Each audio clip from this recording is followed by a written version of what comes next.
80കളിലായിരുന്നു England പ്രധാനമായും grooming ജിഹാദ് എന്ന ക്യാൻസറിന്റെ പിടിയിൽ അകപ്പെട്ടിരുന്നത്. എന്നാൽ വിശാല ചിന്താഗതിക്കാരും അതുപോലെ സ്വതന്ത്ര ബോധമുള്ളവരുമായ ബ്രിട്ടീഷുകാർക്ക് ജിഹാദികൾ തങ്ങളോട് യഥാർത്ഥത്തിൽ ചെയ്യുന്നത് എന്താണെന്ന് മനസ്സിലാക്കാൻ 4 പതിറ്റാണ്ടുകളാണ് വേണ്ടി വന്നത്. ഗ്രൂമിംഗ് അല്ല, കില്ലിംഗ് ആൻഡ് റേപ്പിംഗ് ആണ് ഇവിടെ കൂടുതലും നടക്കുന്നതെന്ന് വിളിച്ചു പറയാൻ ഒരു ഇലോൺ മസ്ക് മാത്രമേ ലോകത്തൊന്നും ഉണ്ടായിരുന്നുള്ളൂ എന്ന് പറയാം. അഭയാർത്ഥികളായിട്ടും അതുപോലെ മറ്റ് പല ആവശ്യങ്ങൾക്കായിട്ടും ഇംഗ്ലണ്ടിലേക്ക് കുടിയേറിയവരിൽ പാകിസ്ഥാനികൾ നിരവധിയാണ്. എന്നാൽ ഈ ഗ്രൂമിംഗ് ജിഹാദിൽ പിടിക്കപ്പെടുന്നവർ അത്രയും ഈ പാക് വംശജർ തന്നെയാണ്. UK പ്രത്യേക സാഹചര്യത്തിൽ തകർന്ന കുടുംബ ബന്ധങ്ങളുടെ ബാക്കിയാകാൻ വിധിക്കപ്പെട്ട പ്രായപൂർത്തിയാക്കാത്ത വെള്ളക്കാരായ പെൺകുട്ടികളെയാണ് ഈ ക്രിമിനൽ സംഘങ്ങൾ പ്രധാനമായും ലക്ഷ്യമിടുന്നത്. ഏറ്റവും പുതിയ കണക്കുകൾ സൂചിപ്പിക്കുന്നത് UK പാക് ബലാത്സംഗ സംഘടനകളുടെ ഇരകൾ 1 ദശലക്ഷത്തോളം വരുന്ന പ്രായപൂർത്തിയാകാത്ത ഇംഗ്ലീഷ് പെൺകുട്ടികളാണെന്നാണ്. ദുർബലരായ വെളുത്ത ഇംഗ്ലീഷ് പെൺകുട്ടികളെയാണ് പാക് ക്രിമിനലുകൾ പ്രധാനമായും ലക്ഷ്യം വെക്കുന്നത്.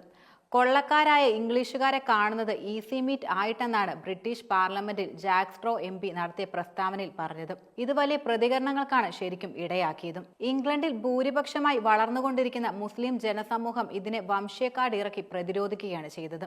പ്രത്യേകിച്ച് അവ പാകിസ്ഥാനിൽ നിന്നുള്ളവരായതിനാൽ വംശീയവാദികളായി മുദ്രകുത്തപ്പെടുമെന്ന അധികാരികളുടെ ഭയത്തെ അവർ നല്ല രീതിയിൽ മുതലെടുക്കുകയായിരുന്നു.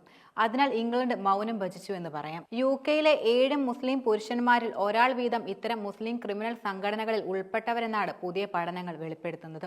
ഇത്തരം മുസ്ലിം ഗ്രൂമിംഗ് ഗ്യാങ്ങുകൾ ഏതെങ്കിലും മുസ്ലിം പെൺകുട്ടികളോട് ലൈംഗിക ക്രൂരതകൾ കാട്ടിയതായി ഇന്നുവരെ രേഖകളൊന്നും നിലനിൽക്കുന്നില്ല.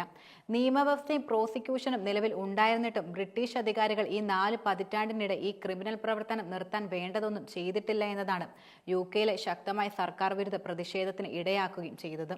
8ഉം 9ഉം വയസ്സുള്ള വെള്ളക്കാരായ പെൺകുട്ടികളെ പ്രണയക്കെണിയിൽ പെടുത്താൻ ഈ പാക് ഗ്രൂമിംഗ് ഗ്യാങ്ങുകൾ കൗമാരക്കാരായ ആൺകുട്ടികളെ ഉപയോഗിക്കുന്നതും യഥാർത്ഥത്തിൽ പതിവായ സംഭവമാണ്. ഇവരുടെ സോഷ്യൽ മീഡിയ ഗ്രൂപ്പുകളിലൂടെയും അതുപോലെ മതപഠനശാലകളിലൂടെയും നടക്കുന്ന ഈ ആസൂത്രിതമായ പ്രണയക്കെണി UK സ്കൂളുകൾക്ക് ചുറ്റുമായി അവർ വ്യാപിപ്പിക്കുകയാണ്. ആദ്യം സമ്മാനങ്ങൾ നൽകും, പിന്നീട് നൽകുന്നത് മയക്കുമരുന്നായിരിക്കും. ഇവയെല്ലാം നൽകി ആസക്തി ഉള്ളവരാക്കി വളർത്തുകയാണ് ഈ പെൺകുട്ടികളെ യഥാർത്ഥത്തിൽ.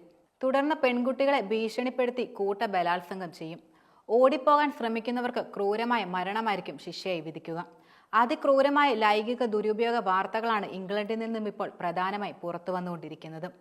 ഗ്രൂമിംഗ് സംഘങ്ങൾ തങ്ങളുടെ ഇരകളെ കത്തി ഉപയോഗിച്ചും കുപ്പിച്ചില്ലുകൾ ഉപയോഗിച്ചും അതിക്രൂരമായി പീഡിപ്പിക്കുകയും ചെയ്യുന്നുണ്ട്.